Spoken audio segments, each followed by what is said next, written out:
awful. Next, we have so they're not screaming anymore. So it's just Will Sasso singing. So is every song like bleeding mascara? Negative. So they are still screaming. The bassist is now singing. That was noted in a couple of the press releases that were done around the clip that was released of the single earlier this week. Yeah, the bassist does do some background screaming, but it is very, very arena rocky. Atreyu has gone.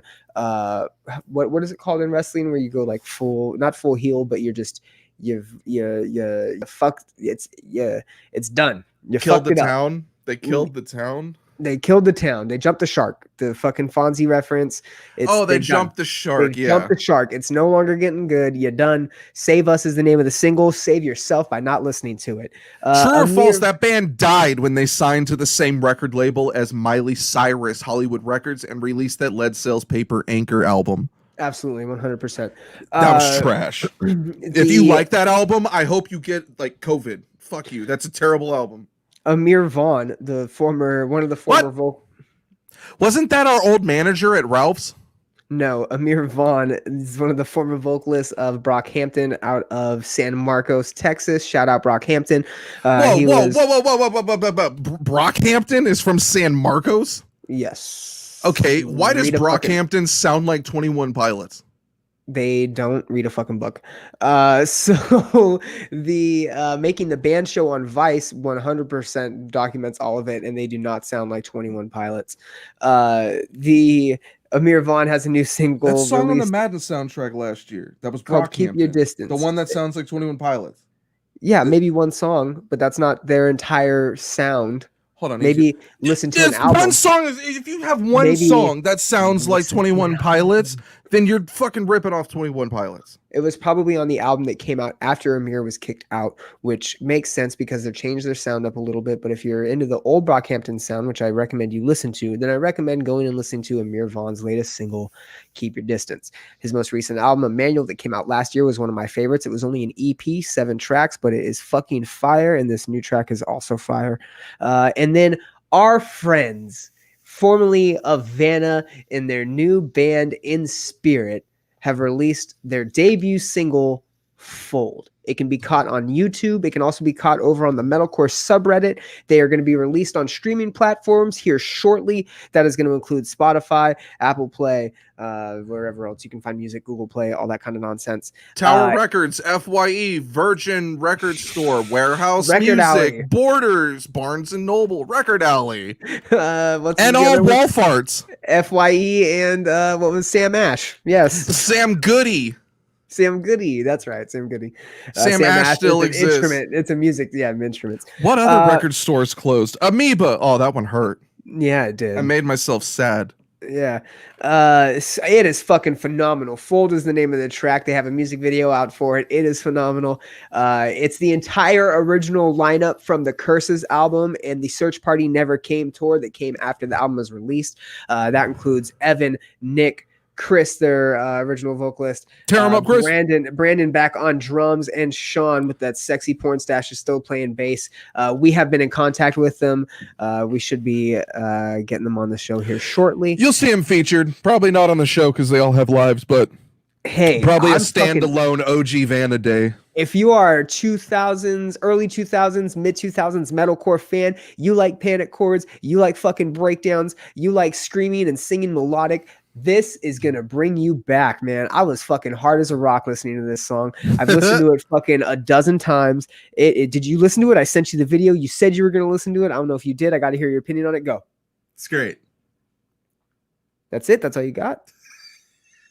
I haven't got around to it, bro. There's so much music to review. I sent it to you 3 hours ago. I know, man. I got the shit I'm doing, man. Son of a bitch. So yeah, they'll be on here soon. OG Vanna. Stoked on that. Like the old Epitaph lineup. Your singles are covered. There was like 1,000 more that came out today too. Go check them out. Yeah, hell, I didn't listen to them. Yeah, go on. I set you up. I'm going to review an album that does not make my top 3 of the week. I'm going to start out with Mayday Parade, the Out of Here EP. I started seeing some merch for this band. We talked about it last week that Mayday Parade is selling a candle that they call Emotional, innovative merch ideas, whatever. Mayday Parade exists where pop punk meets pop rock. And they've comfortably lived in that space since their critically acclaimed debut LP, A Lesson in Romantics, came out back in 2007. I don't think Mayday has ever truly grabbed that kind of addictive pop sound that they had on that debut. It doesn't deter me from trying to hope it comes back or think they got the formula right. Out of Here starts off with this lackluster hook on the song First Train, which is like an obvious ode to getaways. The record picks up with Lighten Up Kid, which hosts a much more catchy hook before the momentum dropping off completely. And Mayday reverts back to what a lot of fans enjoy, actually, their acoustic emo ways on the song I Can Only Hope. It's 3 songs total. It's enough to compile into an EP that they're different enough. It's a decent record that the core fans will like. I think the rest of the people out there can wait for a full-length Mayday Parade album. Man, this is one of those bands that had a classic debut. And while I know some of their other records sold well and charted well, and maybe they did better commercially, I don't think they've put out a record better than the first one. So I've been looking into this band ever since 2007, trying to chase that high again, because there's some stuff they did on A Lesson in Romantics that is just like a amazing pop record. It's more pop rock than pop punk. And that's another reason why I like it. They were a Fearless Records band back then. Now I think they're on Rise Records. So they've bounced around. I think they got popular and mainstream at one point, went to Columbia. That didn't work out. Did you listen to this record, or have you listened to them within like the past 10 years? I have not. Mayday Parade has not been on my radar. Unfortunately, I think that your pop punk reminiscence and the way you built that album up. I do want to listen to it. I get drawn back to the Alisana Mayday Parade show we went to at Chain Reaction. I was about to ask if you were the one that went with me to that. Yeah. Yeah, back in Random show. 2007, fucking way random. We were supposed to see Dance Gavin Dance there too, but that They was like they bailed. got held up. Yeah, they got held up in Sacramento or some shit happened. They, according to some friends and fans, they were in Victorville and completely bailed on the show to just get wasted out there at a party. Do not doubt that. Doesn't one bit. surprise me, so that's Yeah. why I believe it. You know, it's completely speculation though. Which is crazy because that's a Chain Reaction show, and that show was pretty dope. You know, Alisana blew it fucking out of the water, and I was a fan of Mayday Parade going into that show and hearing them there. You know, but I just didn't stick with them. You know, but there's really no reason to, if like none of the albums have ever caught back up to that. Like, dude, they haven't, man. You can go and ask like any fucking scene kid, emo kid within the past 10 years. They've listened to that Mayday Parade album. They might have the lyrics tattooed on them or like saying like Black Cat or Jamie all over really loud in their bedroom before. We have not got a Mayday Parade song to rival that, any of those songs since then. Can we go over a couple bands that had albums like that though? Because I feel like There's that's also the same with Audition, Automatic. There's the also Audition. Yeah, man. They had a fucking killer first album, and then they kind of fell to the wayside. A couple albums that were. I'm gonna throw a name in the ringer. The Academy is. Yes, the Academy, all the A bands, dude. The Academy is Accepted or Acceptance. Acceptance did the same shit. Yeah, dude. I think the Academy is so overrated. What about fucking oh man, what was that band that we fucking listened to back? Hello Goodbye. Wow. Dude. What about them? Yeah, no, that was terrible. That was a band that you said, or no, Nick, our mutual friend, described getting his sister the autograph, and he had to state very publicly, I'm getting this for my sister. Like, he did not want people to think he was a fan of that band. And what's funny is we all sat and watched them at Warped Tour 2005, so, you know, he can't deny that. It's funny because, like, now I get that band mixed up with Vampire Weekend because Vampire Weekend kind of, like, replaced them for me. For being a band that only stuck around for a short period, they were very innovative, and I don't know if this was their idea. I do believe the lead singer ended up carrying Hello Goodbye for quite some time by himself. So a lot of the ideas might have came from him. But when we saw them at Warped Tour, they came out with a lot of like creative shit wrapped up around their instruments, and they were a fun act to watch. You know, they were all just about having a good time. They made everybody do like the crawl of death. They made everybody hop up and down and like raise the roof and shit. They were just a fun band playing some cool pop music, you know, and they were one of the soft bands. And that's what like guys would make fun of. One album, but fucking we would also sing to it. There was also one or two songs. They were also really good to their fans. Like I know Dina, as we mentioned, went through the meet and greet line. And she was raving about how fucking nice the whole band was. I like hearing stories about that. I've had enough experiences of bands being dicks that I'm just like, I like hearing nice stories once in a while. Armor for Sleep, yay or nay? Yay, big yay for me. So I was never really into that band. The last time I think I talked about that band was like when I met Chris Shelley, and he described his old band as sounding like Armor for Sleep, because I was like, okay, you know, I haven't heard them yet, so who do they sound like? Name some bands. And like one of the first bands he named was Chiodos, and I was like, how the fuck do you sound like Chiodos? That's like one of the bands that you just don't put on the sticker. Armor for Sleep does not sound like Chiodos in any way, shape, or form. And that's another thing too, is like, how does that blend? But I guess, he tried to say Armor. You know what the funny thing is I have Chris Shelley's old band's demo right here. Shouts to the Russian Roulette. Shouts to Redlands, California. Shouts to Justin Jack. He's a loyal listener. Very loyal. I've got him fully converted into a NASCAR fan, bro. It's awesome. So, I'm gonna mention another album that is not in my top 3. T.I.'s Libra. Did you listen to this? No, I didn't. But you sent me something earlier about it, and I was like, Oh yeah, you know what? I did listen to the song featuring Benny. I did. Yeah, that song's cool. Yeah, that was it. I haven't heard from T.I. in a while. I don't think anyone has.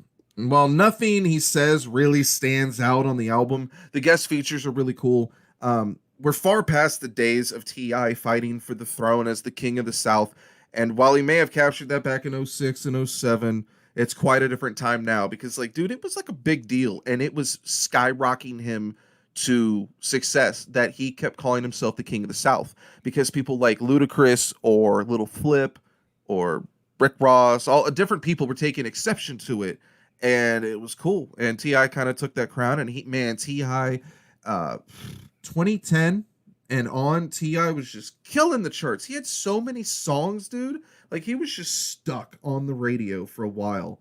And I think people just kind of got burned out of him. It's, he kind of turned into an artist like Nelly. Nelly at one point made street records. When he got signed, he kind of stopped and just went straight singles.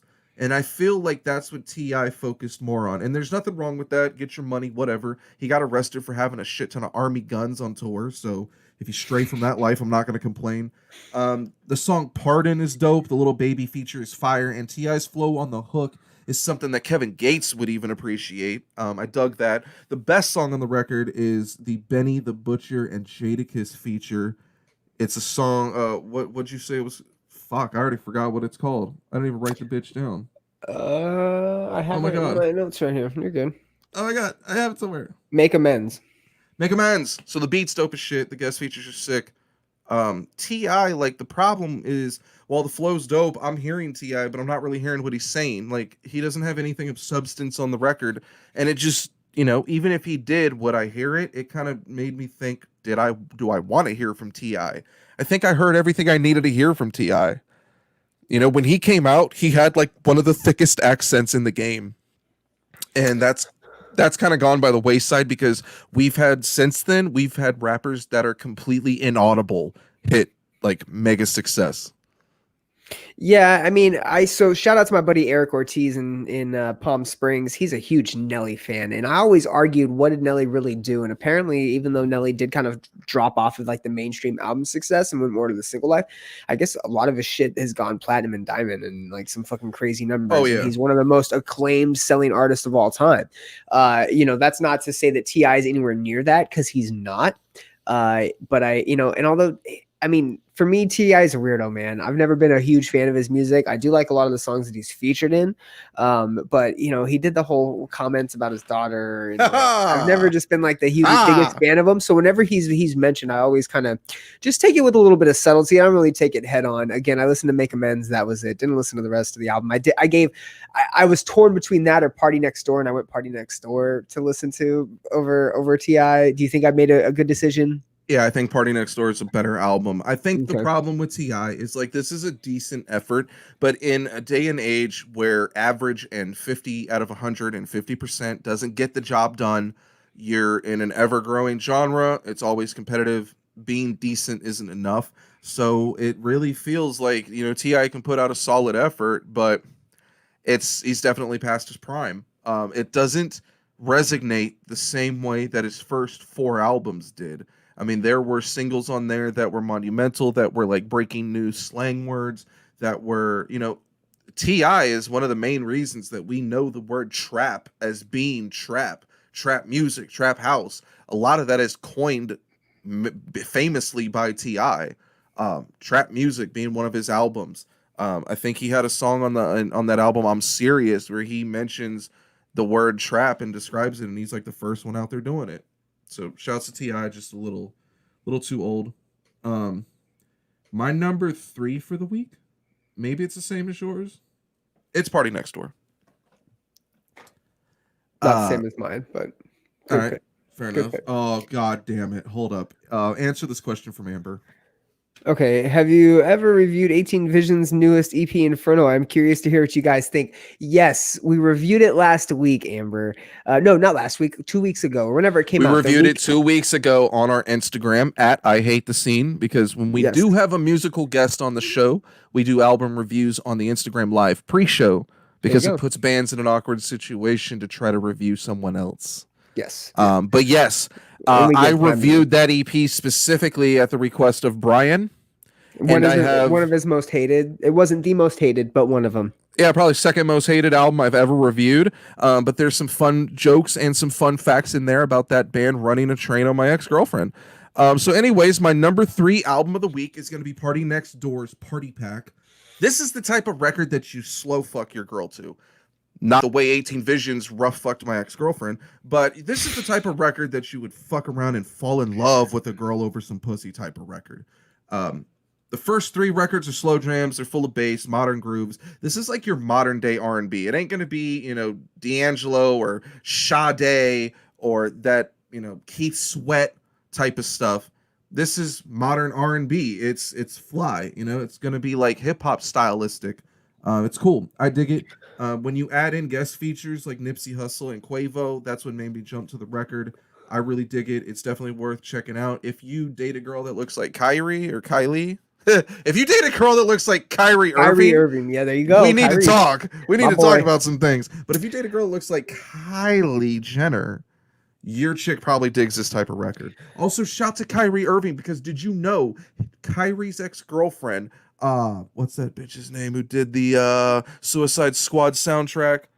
Oh my God, how do I? It's one word. I think Tinashe. Oh, Kehlani. Okay. Kyrie Irving was dating Kehlani, and she cheated on him with PARTYNEXTDOOR. And PARTYNEXTDOOR posted Instagram videos and pictures of her asleep in bed with him and tagged Kyrie. Yep, I remember that. Yeah, and then Kyrie played awful for like the rest of the season and was injured. Yeah. So I PARTYNEXTDOOR actually got my honorable mention. It didn't make my top 3. But I did appreciate it. From my understanding, it was previously unreleased songs. The one that definitely stood out was Persian Rugs. I think he released that back in like 2015 or 2014. It's hot too. Obviously doing a couple of the features. We got Nipsey Hussle on there. We got Quavo on there. Like you said, modern R&B, but I think you're getting that, even though a lot of these tracks were released 2, 3, 4 years ago, maybe to some degree, even longer. If whatever I just said, Persian Rugs did come out around that time. And so, I think that what we're getting is the actual quality and content that PARTYNEXTDOOR creates. And I was really torn between not giving him my number 3 spot, but my number 3 spot actually went to Everything in Slow Motion. This album kind of came up. Everything in Slow Motion, dude, don't act like you don't know who they are. Signed to Face Down Records back in like 2012, 2013. They released that album Phoenix, which was a fucking murderous album back in 2013. They did an album in 2016 or 17. They took like 2 or 3 years. Okay, hold on.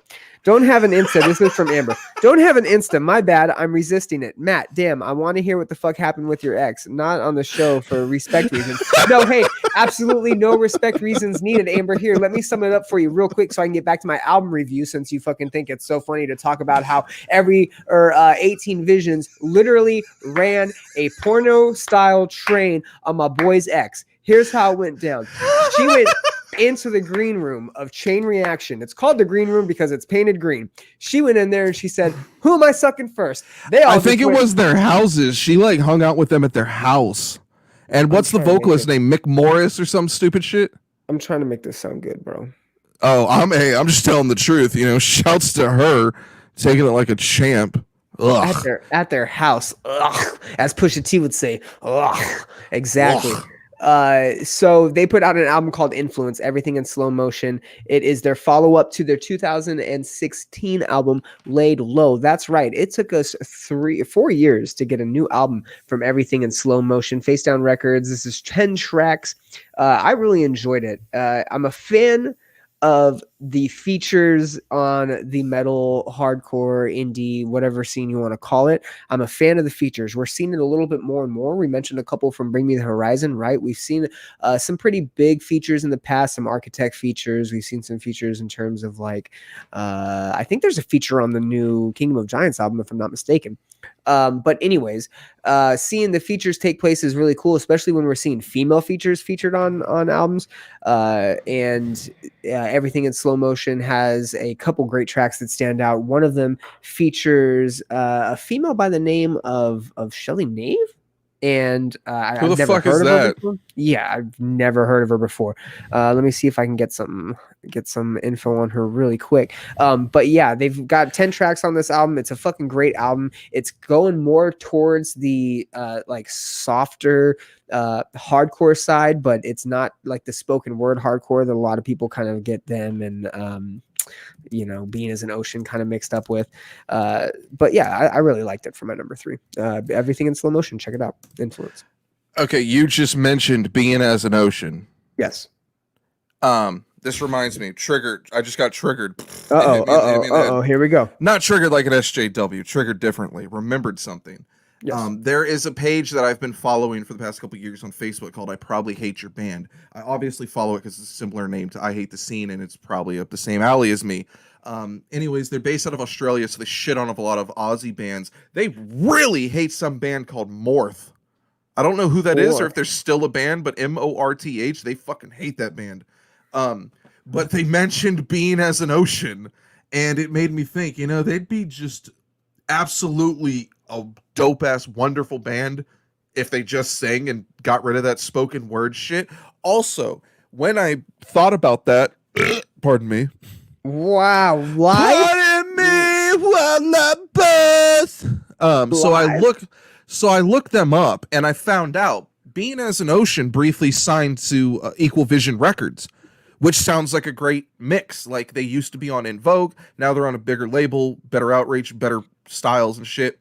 And they never released anything. Instead, they bought out their contract. How rare and weird is that? It might not have been that big of a contract, or maybe there was a deal worked out, but they still bought their way out of the contract, and now they are not signed. So they got off EVR. Just makes me think, like, what happened there? Like, for them not to want to release an album? Like, they must have thought something wasn't fair. But it's also weird, like, because of the fact that they're a band that's been around, made decent music, have a following, but they've never really grown. It just makes me think that maybe something's wrong with the band, or something's wrong with them, or they make bad business decisions. I mean, it's no secret that if a record label doesn't feel like a band is hot or the album did as well as they thought it would, they'll kind of shelf them, right? And they don't put the advertising and the publicity into them as much. We've seen that with bands in the past, but for Being as an Ocean, what's weird is we don't generally hear bad stuff about Equal Vision, right? Equal Vision is generally a pretty credible label that has a pretty decent track record with some pretty big bands. And, it's not a Victory. It's not a Trust Kill. It's not one of these labels that does their people dirty. And so I don't know. Yeah, it could be the band. In 12 years, I have never heard anything derogatory about Equal Vision Records. Me either. And that's saying something because I've heard it about practically every other label. But that has happened with a couple bands that have signed with them. Mozart Season was one of them, and we were talking about that. I never confirmed that Mozart Season signed there. They did. It's on their Wikipedia. They absolutely did. Mozart Season announced it. I followed them at the time, and they announced it. I only remember reading that on Absolute Punk, and then I never saw any sort of confirmation. Wasn't that the same band that at one point they said John Mess was a part of the band? I believe so, and that because they were from Sacramento, and that was around the time that I think they got signed, because they got signed in 2008, and if I'm not mistaken, that's John left. Yeah. Yeah. No, it's on their happened. It's on their Wikipedia page right now, and it even has the link to the site. And let me see where it is. Definitely nothing came of it, but that also reminds me, if you're a Dance Gavin Dance nerd, original guitarist Sean O'Sullivan, who was on Downtown Battle Mountain 1 and then quit the album allegedly because of Johnny. I met up with him later. He denied that. He said that wasn't the fucking reason he left to have a career. He joined started a band called Consider the Thief. Mm-hmm. They allegedly signed to Equal Vision and never dropped anything either. But I think that was just the thing, that if you had an eccentric, a post-hardcore or experimental band, you just ended up on Equal Vision. I mean, you look at Chiodos, Fall of Troy, The Color Fred, Sound of Animals Fighting. Everyone was on Equal Vision. Like all these Circus Survive, one Coheed and Cambria album, a lot of eccentric bands that were less gimmick, more artistic. When I got into this music, EVR was the pinnacle of bands that you couldn't say any of those bands sucked. Not a one. Exactly. They had a standard, I'm going to give you a couple bands that aren't even the namesake, but are still fucking popping. Chiodos was on Equal Vision. We had Bear vs. Shark, which is a fucking old school band back in the day. A Lot Like Birds was on them recently. Alive and Wild Paint was on them recently. We have got, King 810 Texas was on in them, July. Texas in July. Hot Cross, The Hope Conspiracy, H2O, Goodbye Tomorrow. Gatsby's American Dream. Fuck, man. Throwbacks. Shouts to Nick Newsom. The Prize Fighter Inferno, which was Claudio from Claudio, yeah, Coheed side side thing. project. Stolus was on there. Stolas. Yep, That yep. was also a Blue Swan band. We Came as yes, they were. We Came as Romans. It's now on Sharp Tone, Portugal the Man. I mean, a shit ton of bands. Equal Vision for sure has had a great track record. It's kind of weird that we get that from Venus and Ocean, but it's got a little sidetrack there. Yo, But still, randomly, so we didn't review this, but did you notice how there was a new Black Thought album? yes, yeah, yep, that was out there. Rapper Black Thought. So he's mad smart. He's from the Roots, right? Yeah, he's from the Roots. Yeah. So he's got 2 back-to-back songs featuring Portugal the Man. How weird is that? That is fucking weird. Wow. Yeah, I'm gonna check him out. Also, shouts to Xavier Hernandez. I was always bummed nothing more came from Mozart's season after that first EP they did with EVR. So there was an EP on EV. Oh, wasn't officially on EVR, says not. Brian. Okay. Yeah, no, it was not. It was not. Yeah. Okay, that EP, by the I way, have it on my iPod. I have that EP. Bands that never were or could have been is one of my favorite things to discuss. Yes, go. Yeah, no, right. Oh, you mean like bands that started but never blew up, or what? That, shit like what we're just like, Consider the Thief, like I had this really cool self-released album they did. I'm told they signed to EVR and then nothing comes of it. So you're just kind of waiting, and when like a year goes by, you're like, okay, I guess that didn't happen. I've been in such I got in a lot of trouble between friends because when I was really into Lower D and we had him record a song with a band I was managing and later joined, hanging out with Matt Geisey, he's going through my iPod and he's shitting on every band I'm listening to. Mind you, this is when I'm listening to all the Devil Wears Prada's, Bring Me the Horizons, Attack Attacks, Burden of a Day, all that crap, Burning the Masses, Whitechapel, Suicide, all that shit. And he's shitting on all these bands, and he's going through, and finally comes across an entry called Clouds, realizes I have his solo song, wants to know immediately where it was leaked from, and is pissed off. Wow. Whatever, don't make cool solo songs if you're not going to release them. Shit, yeah, someone at your label gave it to me. Oh, well. That's why I have so much, animosity with this Lower D reunion, because I love the band like an absolute fan, but I also got burned by the band 2 or 3 different ways. And it was like, man, it didn't have to go down like that. And so I'm pretty sure Geisey knows that I'm pissed off about those things. Because I'm pretty sure he walked up as I was voicing my opinion out loud. And there was an awkward moment where it was like, oh, he heard me. Whatever. At least we're on the same page. But I still want them to get back together. I still want to interview him. But yeah, just kind of different. He came here. He was a real dickhead in an interview with me too. That's another thing. Hard to get over things like that. Sounds like it. Fuck. I didn't know that you were torn up by the Lower D thing. I mean, I've been talking to Eddie a little bit. They are coming back. I told you they had the Reddit Ask Me Anything. They played a couple tracks. They've got some demos in the works. Matt specifically burned me, and he knows what he did. He collabed yeah, he on was a song. he was a little weird during our interview at the Knitting Factory too. He was a little and it was weird because everyone else is so nice. Yeah, he's very passive. He was just straight up rude when I did a phone interview. This was years ago. He was filling in for Dance Gavin when Downtown Battle Mountain 2 had come out and they had already kicked Johnny out. They had a few tours to do, and they tapped Geisey to fill in because Will didn't want to do all the vocals and scream and shit. So I think it was Matt Geisey and John Mess essentially on the tour, which would have been really cool. So I hit him up. I'm like, I think they have Kurt Travis to fill in on some spots, I think, or I mean, he's definitely there for Sacramento shows, but I don't know if he was. That might have been the tour with A Lot Like Birds, for all I know, because it was around that time. But anyway, we're doing this phone interview, and I'm asking him stuff, and he's just giving me these dickhead answers, "Sorry, dude, am I bothering you?" The whole point of the interview was to talk about you filling in for a band that's not even your band, and then you're acting like it's a burden to answer anything about it. That happened. And then there was this whole thing where he did these guest vocals on a record. He asked for $100 more than what we negotiated the day before he's going to come out to record.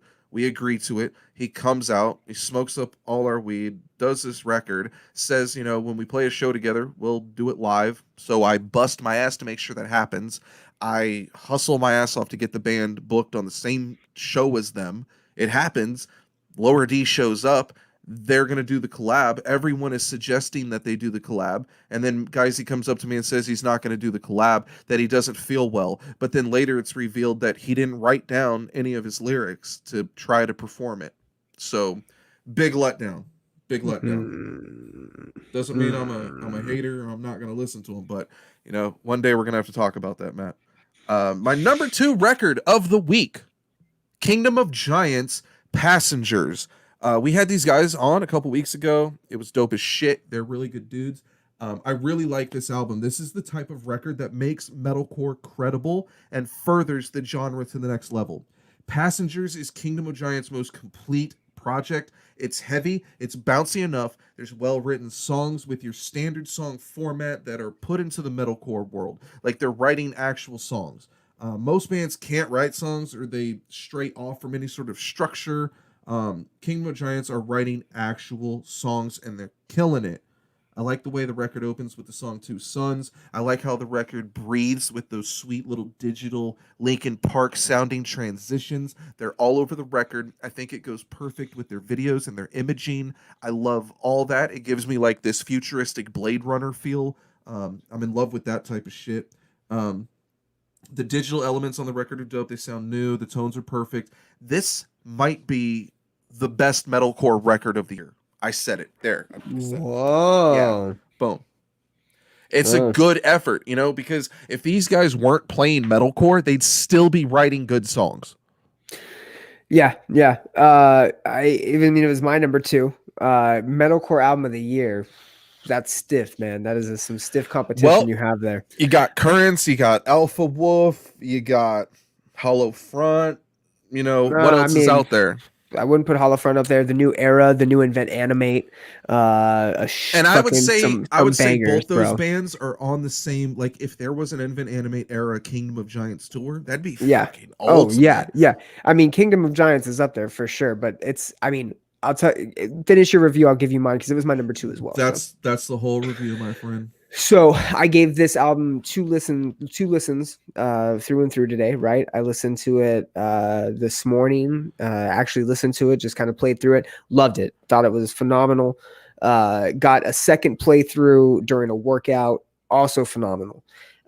Do I think it's metalcore album of the year? No, not yet. The reason I say that is because I think that if we're talking metalcore, and we're talking like true to the roots, I do think Invent Animate era, even Current's most recent one, I think just a little bit above this. Again, I got to listen to it 2 or 3 more times because those have been in my rotation or still in my rotation pretty heavily. I think that this definitely takes a turn. We talked about their progression when we interviewed them, right? And they told us that they're just constantly sitting there trying to implement new techniques and new styles that they're listening to, and what they are blessed, they said, with being able, or privileged, I guess, with being able to sync so well in their music writing. And they've definitely wrote an album that doesn't sound like any other metalcore album. I think tracks like Lost Hills, The Ride are the last 2 tracks on the album, and I think those 2 probably speak to maybe the heaviest, most aggressive songs on the album outside of, I would say, Sync. Only because they have like those finger tap moments. They have those breakdown kind of melodic octave matching, some panic chords even in those last couple of tracks. They get really, really heavy, and I think those speak to the old Kingdom of Giants sound. The rest of the album is completely different. The rest of the album, you do have like Sync, you have Blue Dream, you have these tracks that are very atmospheric. You mentioned earlier something was like very Tronish or very like futuristic. Linkin Park-esque, like Blade Runner-esque, like Blade Runner. You mentioned, yes, Blade Runner. Exactly. It's everything kind of flows together from the opening track to the first 2 or 3 tracks. There's a lot of animations of a car on a highway with also like there's 2 scenes going on at the same time. It's very digital. It's kind of like an eye like focusing, and then like a car.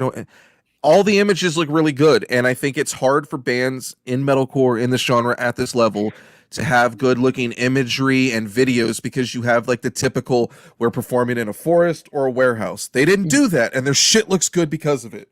bands, when they do take this kind of risky turn, generally come with like a sound change too, right? And Kingdom of Giants did that, but they did that in a way that actually speaks to their talents and it emphasizes them even more. I get almost a kind of a Matrix feel. And the reason I say the Matrix is because you are kind of put in this different realm with their music videos and how they've accompanied the visuals on like the Spotify playbacks and stuff like that. They've accompanied this futuristic, otherworldly visual aspect to their music, and their music really plays that sound and plays that score to a T. And they talk about a lot of it in their lyrics too. Side Effects is a song about basically getting high and getting over shit, and that's the reason that they do what they do, right? And we actually spoke to a lot of the personal aspects behind it, a lot to do with depression, a lot to do with anxiety and overcoming weird social issues. A lot of songs about leaving this world for another, having side effects because you're getting high, being high to get over things. They are taking you into like this emotional headspace, this headspace that is probably a detachment from reality, which I think a lot of people are experiencing right now, and their music encapsulates that. Yeah, what he said. I said detachment from reality, son. My number one of the week is easy. Benny the Butcher, son. He dropped his Burden of Proof album. This is fire. This is fire for anyone who likes hip hop, anyone who's a fan of Benny the Butcher or the Griselda Records Fashion Rebel shit. If you're not a fan of hip hop, this is how you learn real hip hop. This is not mumble rap. This is not gimmick rap. This is real trappers rapping over East Coast style, real beats, real bars. Everything's real. This is the type of rapper whose merchandise, besides these wonderful hats, is to sell autographed scales and Pyrex mixing jars. Yeah, he's really bad. Benny took this record serious. So serious that he forgoes the usual Alchemist and Derringer production, and he enlists Hit Boy, and it produced an instant classic that people are comparing to Jay-Z's debut, Reasonable Doubt. I don't know if you've heard much of Reasonable Doubt to get the comparison, but I definitely feel that this record feels like he might have just dropped an instant classic. When you go back and look at his previous releases, a lot of them are EPs. He's got one full length. Benny's got a lot of street shit where it's like song for song, you know, they're all gutter, they're all street bangers, this and that. He doesn't really do a whole lot of singles. You know, you're gonna have to like pick and choose what really the single is. But this is the most serious, put together effort he's done. A lot of people are saying these are like Rockefeller style beats compared to the slow trap style they've been using. I don't have a problem with that because East Coast rap is what really put rap at the forefront. New York City, these guys are from Buffalo. It's dope. You got guest features like Lil Wayne, Big Sean, Rick Ross, Freddie Gibbs. Easily the most jam-packed album Benny's ever put together. It's fire. If you want to learn how to be a G, how to sell dope and not get caught, listen to Benny. Benny the Butcher. The Butcher's coming. That was also my number one. I was getting Cameron vibes, heavy Diplomats, heavy Cameron vibes. You know, and it is, again, it's that East Coast. I think that this album stands out against Conway and West Side's albums for probably being the most East Coast sounding album. I was not mad at it. I know you said a bunch of people on the groups were going hot at it because it was sounding too people East are Coast. Mad online because they expected man. Alchemist and Derringer beats like pretty much what Benny has done his entire career, instead of something like this. Isn't Benny's major label debut, but it really feels like it because Yes. this is a very complete project that he took very serious, that he has mainly one producer on the whole thing. He's got the big guest features that he's never had. You know, he's never done shit with Lil Wayne or Big Sean or Rick Ross. They all he's did that. Featured on T.I.'s album. He's featured on other people's albums. Like, he's out there. Go look him up. That's something that they've done beautifully too. Each of them released their albums, and then with the dates of the album releases came singles and other songs that they were featured on. They did that beautifully. And I think that this along with Conway and West Side's albums, they come out so hot and they immediately say that they're the best. All three of them, all three albums. I think that the standout tracks that I have for this, One Way Flight, I mean, it's one of the first couple albums on the track. I believe it's number one after the intro. Just as a fucking banger. I was relieved to hear Maybach music 2/3 of the way through. Music. Griselda. 2 ways through the album, 2/3 of the way through the album, right? You aren't overhit with Alchemist beats because it's not heavily produced by Alchemist, but you do get a beat in there. You get a Maybach music. You get the old school Griselda samples in there, which is nice. You get very little from West Side and Conway outside of Warpaint, right? I think that's the only time you hear a boom or a fucking gunshot or anything. That's from the West only Side. time that they're featured. Yeah. Yeah, so I mean, you don't get really anything else from them. The standout track for me outside of Warpaint was Timeless, which is kind of weird because I'm not a huge Lil Wayne fan, but it does feature Lil Wayne and Big Sean. Tremendous track. And Thank God I Made It is also a phenomenal track. He thanks his mom. He talks about people that he's lost in his life, homies that he's lost, all the struggles that he's had to go through to make it to where he's at and how he's not going to stop. And I think that's the ultimate Griselda stamp is they've taken the hip hop world by storm. They've officially introduced themselves. Stop. They've officially introduced themselves as the kings of the game right now, and I don't see them going anywhere, regardless if fucking West Side stays in the game or not. Even if he does retire, he says he's got one more project and he's retiring. They're not going anywhere. They're fucking killing it right now, and he even says it. I never felt like I was famous. He says it in the album. I never felt like I was famous. 3 houses until I started selling dope. 2 rolls, whatever it is. Never felt like I was famous until I sold my first brick. That's when I knew I was famous, or whatever he fucking says. It's a fucking great album. It's a great album. I love it. I never thought I missed East Coast rap.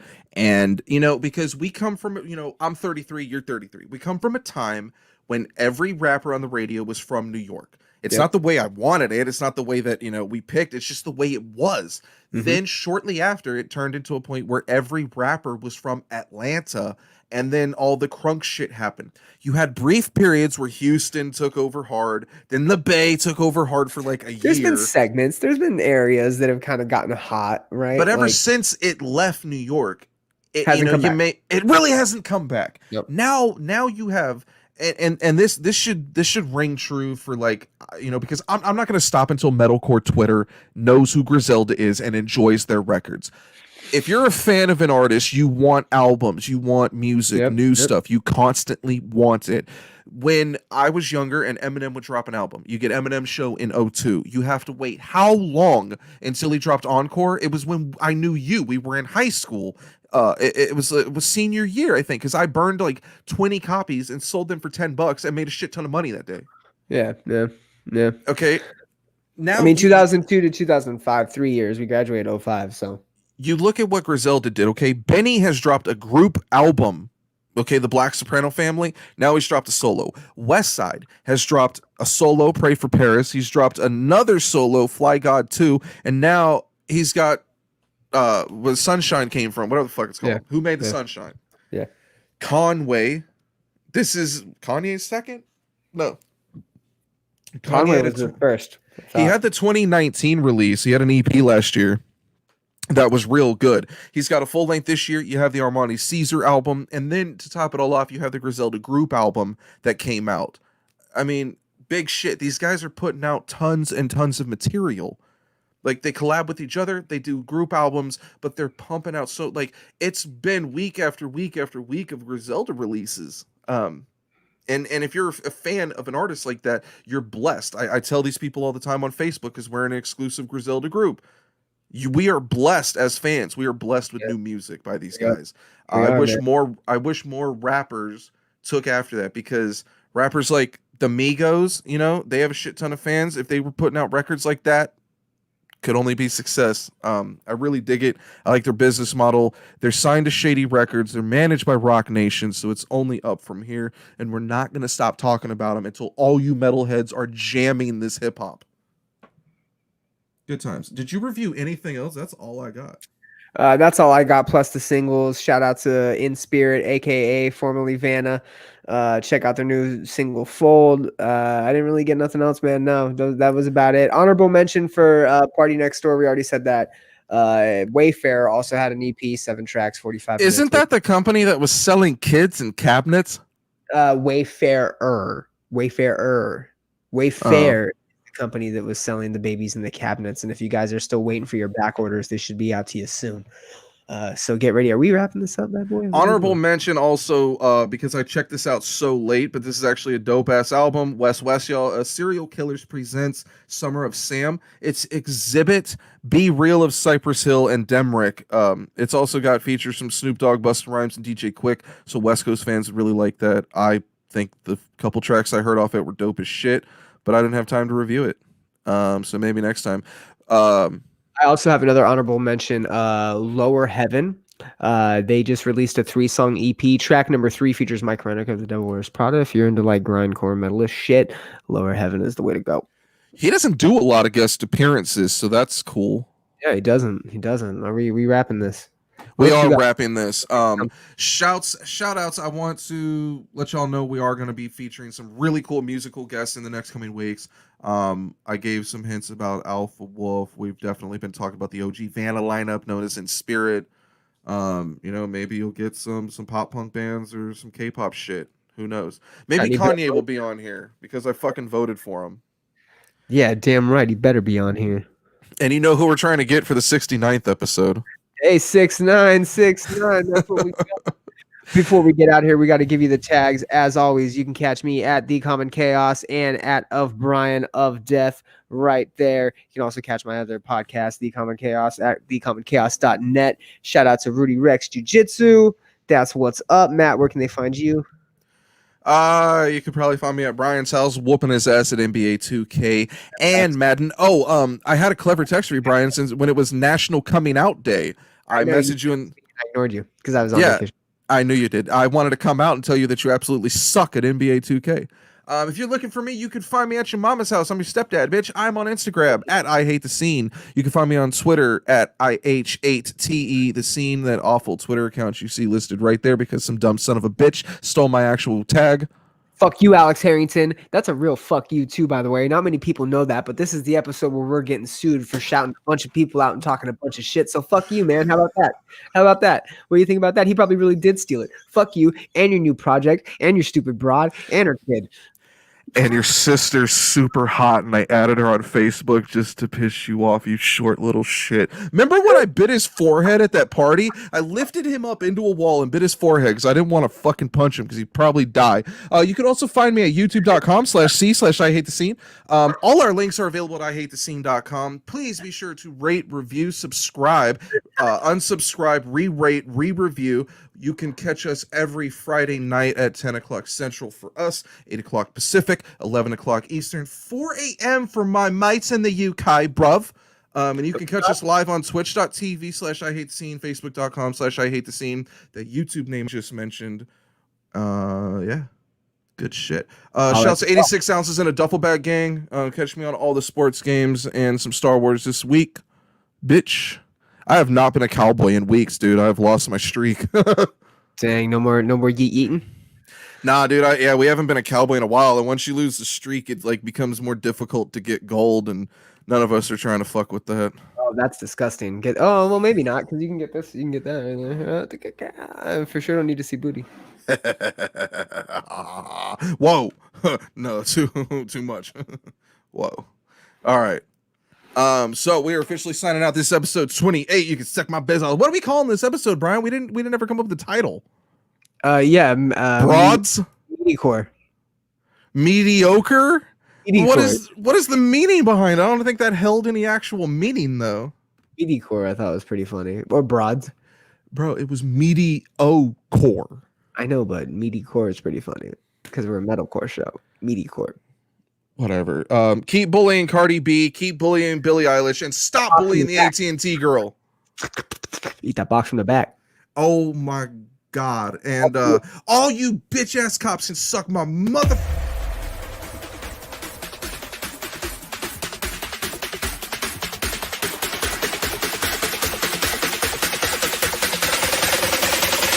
I knew I was fucked.